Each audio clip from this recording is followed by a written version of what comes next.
வணக்கம். 8ஆம் நம்பர் தலைவர் பேசுகிறேன். நேற்று விஜய் சர்க்கார் தமிழ்நாட்டில் ஒரு வெள்ளை அறிக்கையை விட்டாங்க. 13 லட்சம் கோடி ரூபா கடை இருக்குது. ஒவ்வொருத்தருடைய தமிழ்நாட்டில் இருக்க வாழ்கிறவங்க ஒவ்வொருத்தர் பேருக்கு 1.25 லட்சம் கோடி ரூபா கடை இருக்குது அப்படிங்கிற மாதிரி ஒரு அறிக்கையை விட்டாங்க. இப்போ இந்த அறிக்கையினுடைய நோக்கம் என்னன்னு கேட்டிங்கன்னா, இவ்வளோ ரூபா நாடு ரொம்ப நட்டத்தில் போய் கிடக்கு, நான் எதுவுமே செய்ய முடியாது மக்களுக்காக. ஒரே பேச்சு தான், சுருக்கம் முடிச்சுக்கிட்டாச்சு. ஏன்னா ஏற்கனவே 28% அளவில் கடை வாங்கி இருக்கான்.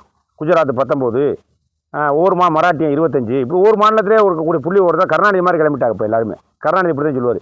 ஏன் பசி டிக்கெட்டை கூட்டினீங்க அப்படின்னு கேட்டதுக்கு, ஒரு கிலோமீட்டருக்கு தமிழ்நாட்டில் 92 காசு, கேரளாவில் ஒரு கிலோமீட்டருக்கு ரூபாய் 15 காசு, ஆந்திராவில் ரூபாய் 32 காசு, அதே போல் மகாராஷ்டிராவில் ரூபாய் 42 காசு. ஆக மொத்தத்தில் எது கம்மி? தமிழ்நாடு தான் கம்மி அப்படின்னு கருணாநிதி சொல்லுவாராம். அப்போ அது மாதிரி இப்போ என்ன செஞ்சுட்டாங்கன்னா, மகாராஷ்டிரா பார்த்தியா, கேரளாவை பார்த்தியா, பம்பாயை பார்த்தியா, இப்போ தமிழ்நாடை பாரு எப்படி இருக்குன்னு. 28% எல்லாருமே கடை ரொம்ப கம்மியாக இருக்குது. இங்கே மட்டும்தான் அதிகமான கடை, 13 லட்சம் கோடி. மற்ற இடத்துல 9 லட்சம் கோடி 8 லட்சம் கோடி இப்படி தான் வாங்கியிருக்காங்க. இங்கே குண்டக்க மண்டக்க வீங்கி போய் கிடக்கு. அதனால் நான் எதுவுமே செய்ய முடியாது அப்படிங்கிற இடத்துக்கு விஜய் சர்க்கார் வெள்ளை அறிக்கை விட்டாங்க. வட்டத்துக்கு வட்ட வெள்ளை அறிக்கை விடுறதால என்ன லாபம் கிடைக்க போகுதுன்னு நினைக்கிறீங்க? நீங்கள் சொல்லுங்கள், நாங்கள் தெரிஞ்சுக்கிறோம். ரைட்டு, திமுக சர்க்காரில் இவ்வளோ கடை வாங்கினீங்க, எடப்பாடிட்டு அவ்வளோ கடை வாங்கினார், ஜெயலலிதா அவ்வளோ கடை வாங்குச்சு, கருணாநிதி இவ்வளோ கடை வாங்கினார், ஸ்டாலின் இவ்வளோ கடை வாங்கினார், எல்லாமே நீங்கள் தெரிஞ்சுக்கலாம். நாங்கள் சொல்லலாம். அதனால் மக்களுக்கு என்ன ஆக போகுதுன்னு நீங்கள் நினைக்கிறீங்க? ஏற்கனவே நீங்கள் ஒவ்வொரு மேடையில் சொல்லிக்கிட்டே வந்தீங்க, தமிழ்நாட்டில் 10 லட்சம் கோடி கடை, 12 லட்சம் கோடி கடைன்னு சொல்லிக்கிட்டே வந்தீங்க. எல்லா கடனும் தெரிஞ்சுக்கிட்டு நீங்கள் சிலிண்டரு 5 சிலிண்டரு ஃப்ரீ, மகளிருக்கு 2500 நான் கொடுப்பேன், விவசாய கடன் கூட தள்ளுபடி பண்ணுவீங்க. எப்போ இல்லா பொருளாத நீங்களுமே அறிவிச்சிங்க. அரசியலுக்காக ஓட்டுக்காக சில பொய்களை பேசுகிறது இயல்பான விஷயம் தான். அதுக்காக நான் வெள்ளை அறிக்கை வர்றேன், கருப்பு அறிக்கை வர்றேன், ஊதா அறிக்கை வர்றீங்கிற தேவையே கிடையாது. யார் கேட்டது? இப்போ யார் கேட்டாங்களா உங்கள்கிட்ட? 6 சிலிண்டர் கேட்டது மாதிரி, 2500 பணம் கேட்டது மாதிரி எங்களுக்கு வெள்ளை அறிக்கை கொடுன்னு யாரும் கேட்டாங்களா? ஏன் நீங்களா முந்துறீங்க? என்ன காரணம்? அப்போதுலேருந்து என்ன தெரியுதுன்னா, எதுவுமே என்னால் செய்ய முடியாது. சுருக்கம் விழுந்து மகாலிங்க மாட்டார் மாதிரி படுத்துக்கிறது. இங்கே ஒருத்தர் எங்கள் ஊரில் மகாலிங்க மாட்டாரம்னு இருப்பார். அவராக குப்புற படுத்துக்கிறார். அவர் யாருமே தூக்கி நிமிக்க முடியாது பயில்வானில். அந்த கதை மாதிரி உண்மையை விழுந்து படுத்துக்கிறாரு அவர் விஜய். இப்போ என்ன, இப்போ முடிவு தான் என்ன? நீங்கள் சொல்ல வர விஷயம் தான் என்ன? நான் சொல்லிங்க. சரி, இப்போ அவர் ஸ்டாலின் 1000 ரூபா கொடுத்தாரு, நீங்கள் 2500 கொடுக்க போகிறதா சொல்கிறாங்க. 2500 நீங்கள் எப்படி இந்த நாட்டினுடைய வருமான வரியை ஒசத்தி அல்லது உற்பத்தியை கூட்டி அல்லது வேலை வாய்ப்பை கூட்டி 2500 கொடுக்குறீங்களா? இல்லை புதுவாக கடன் கப்பி வாங்கி இருக்கக்கூடிய ரூபாயில் கொடுக்குறீங்களா? விலைவாசி ஏற்றிக்கிட்டு 2500 கொடுக்க போகிறீங்களா? 1000 ரூபா கொடுத்ததுக்கே வீங்கி போச்சு. வீங்கி நாட்டில் வேலை வாய்ப்பு கிடைக்கல, பணப்புழக்கம் புழங்கலை. எவ்வளோ பிரச்சனை தெரியுமா? 1000 ரூபா வீட்டுக்கு கொடுத்தது நீங்கள் 2500 கொடுக்க போகிறீங்களே. இப்போ 13 லட்சம் கோடியாக இருக்கிறது 25 லட்சம் கோடி ஆயிரும். 20 லட்சம் கோடிங்கிறது நீங்கள் தங்கத்தை சும்மா சொல்கிறாரு. நான் சொல்கிறேன் 25 லட்சம் கோடி ஆயிரும். நீங்கள் போய்கிட்டு இருக்க போக்கலாம். 2500 எப்படி போடுவீங்க? 2500 போடுறாரு.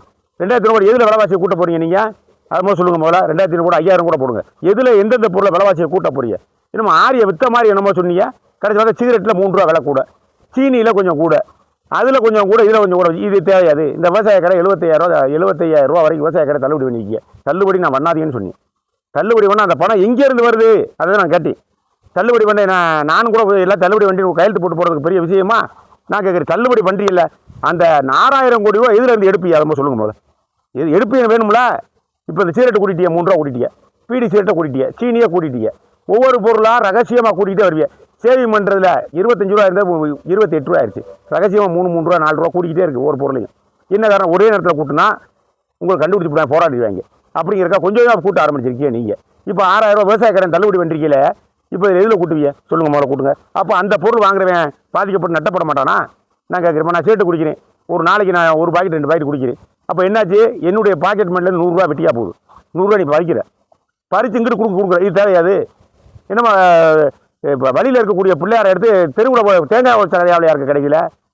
நாட்டில் வளர்த்து வசதியான ஆளாகி அப்புறம் கொடுக்க வேண்டிய வேலையாது பூரா. 2500 3500 கொடுத்துக்கிட்டே போனால் எந்த மக்கள் பாதிப்பு? இன்னொரு பக்கம் மக்கள் பாதிக்கப்படுவான்ல. அது கூட விவசாய பூரா போராட்டு இந்த பச்சை துண்டை கட்டிக்கிட்டு அவங்க சாவை சுருவாரத்துக்கு அமைச்சர் விவசாய பூரா. பூரா கடை ரத்து பண்ணி நீ தானே சொன்னேன். 75,000 இங்கே பிறந்து போய் கிடக்கு, பிறந்து நான் கத்திக்கிட்டு கிடக்கு. 75,000 உனக்கு 6000 கூட எதிலையா கூட்டுவேன்? நான் சொல்லியா முதல்ல? எதிலையா கூட்டுவோம்? கடை வாங்குவியா? இல்லை வேறு என்ன? இப்போ பருப்பை கூட்டுவியா, அரிசியில் கூட்டுவியா, பெட்ரோலில் கூட்டுவியா, டீசலில் கூட்டுவியா, எதில் கூட்டுவ?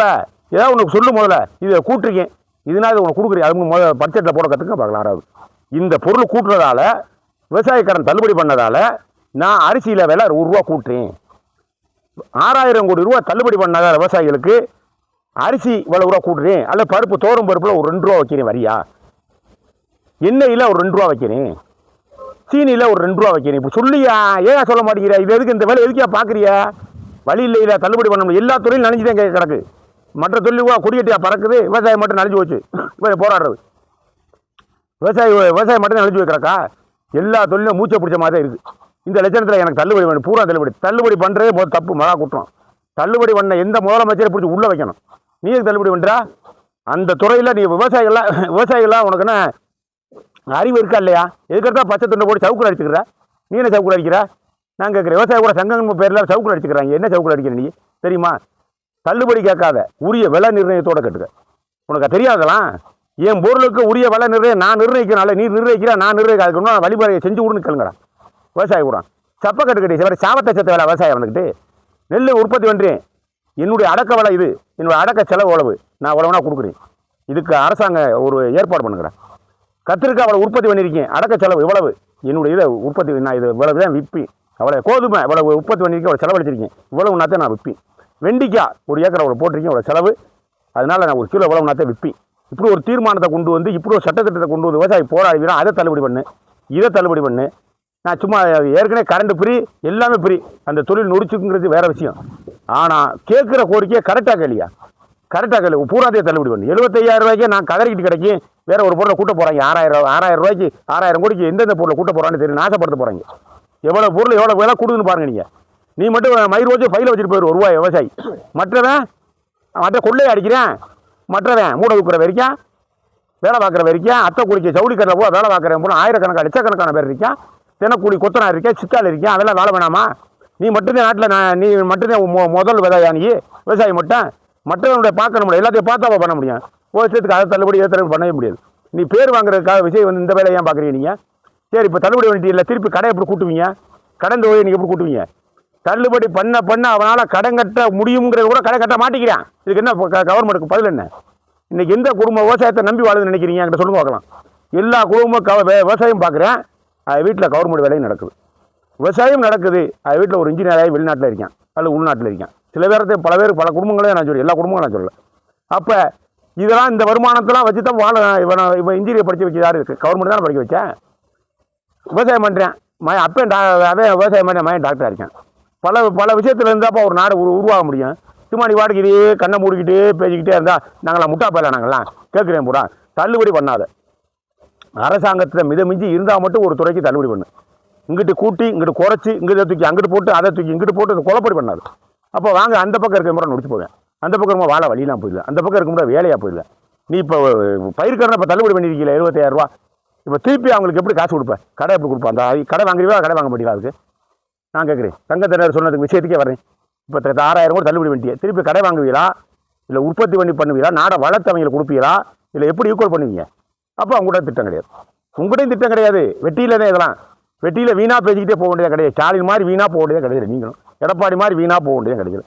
வேங்க கூட எந்த சொசைட்டி வளர்ந்துருக்கு, எந்த சொசைட்டி வலுவாக இருக்குது போங்க பார்க்கலாம். பூரா பேர் நடத்துகிற ஓடுது, அதுக்கு காசு இல்லை, இதுக்கு காசு இல்லைங்கிறேன். ஆனால் ஸ்டேட் பெரிய பேங்க் மட்டும் ஏன் நொடிவானால? காரணம் என்ன அதுக்கு சொல்லுங்கள். ஏன்னா தள்ளுபடி பண்ண மாட்டேங்கிறானே, வலுவாக வச்சுருக்கேன், பேங்குகளை வலுவாக வச்சுருக்கேன். இந்நேரம் ஒவ்வொரு விவசாயிக்கு 10 லட்சம் 20 லட்சம் 30 லட்சம் கடை கொடுக்கலாம். ஆனால் இன்னும் பாருங்கள் 50,000 1 லட்சம் 2 லட்சம் 3 லட்சம் 4 லட்சம் இதுக்குள்ளே வாழ்க்கை ஓடிக்கிட்டு அதுவும் தள்ளுபடி பார்க்குறேன். கட்ட முடியும் ஒரு பல பேரால், ஆனால் கட்ட மாட்டேங்கிறேன். ஏன்னா தள்ளுபடி ஆயிருங்கிற எண்ணத்திலேயே கடை வாங்குறேன். இதுக்கு ஊக்குவிக்கிறியா கவர்மெண்ட்டு?